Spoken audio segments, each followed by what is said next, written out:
امام علی کرم اللہ قول ہے کہ دنیا میں دو ہی طرح کے لوگ ہوتے ہیں، یہ میرے امام کا ہے۔ مولا نے کہا کہ یا ظالم ہوتے ہیں مظلوم ہوتے ہیں، اور مظلوم ہونے میں یہ بھی ایک جملہ آپ نے استعمال کیا، آپ نے کہا کہ یہ بڑا مشکل کام ہے، لیکن ظالم ہونے سے تو بہتر ہے کہ انسان مظلوم ہو۔ اور پھر ایک بات کا ہمیشہ تمام سننے اور دیکھنے والوں سے میں کہوں گا، ہمیشہ اس بات کا سوچا کریں آپ، اور اپنی اولاد کو بھی بتایا کریں کہ جب ہم اللہ کے سامنے حاضر ہوں گے تو ہم کن لوگوں کے ساتھ کھڑے ہوں گے۔ یہ بہت ہی اہم بات ہے۔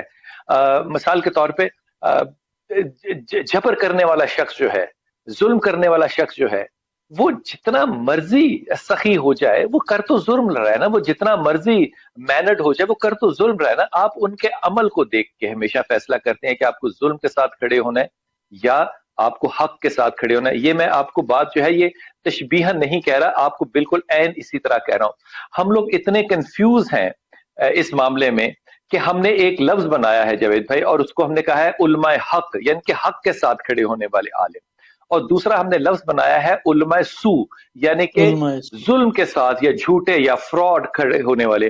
میں آپ کو چیلنج کر کے کہتا ہوں کہ ساری دنیا کے اندر آپ کسی سے پوچھ کے بتائیے کہ علماء سو کون ہے، کوئی کسی کو علماء سو کہتا ہی نہیں ہے۔ اس کا مطلب سارے ہی حق پر ہیں۔ یہ اتنا سارے بڑا جہالت سے بھرپور منافقانہ اور جھوٹا فتنہ ہے کہ اگر سارے ہی حق پر ہے تو پھر سو کا لفظ ایجاد ہونا ہی نہیں چاہیے تھا۔ ہم سو کو چھپاتے ہوئے حق والوں کے ساتھ کھڑے نہیں ہوں گے، ہم سو کو بتاتے ہوئے، کیونکہ سب سے کمزور لڑی جو ہے وہ ظلم کے خلاف آواز اٹھانا ہے۔ اگر ہم آواز بھی نہیں اٹھا سکتے تو پھر ہماری کمزوری جو ہے وہ بہت زیادہ ہوگی۔